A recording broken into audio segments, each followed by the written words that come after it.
This is room 1B at the Lofts Boutique Hotel in Knysna.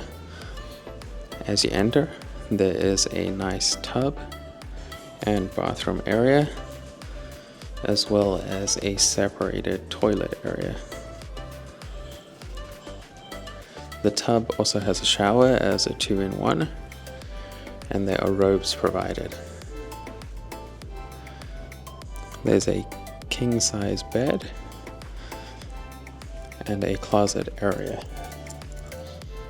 There's also a little coffee station and refrigerator, as well as a indoor and outdoor seating area with views overlooking the bay.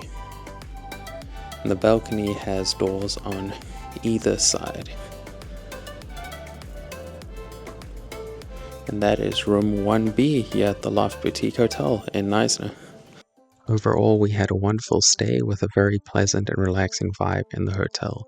We were able to sit in the guest-only area and enjoy some breathtaking sunsets while we stayed here.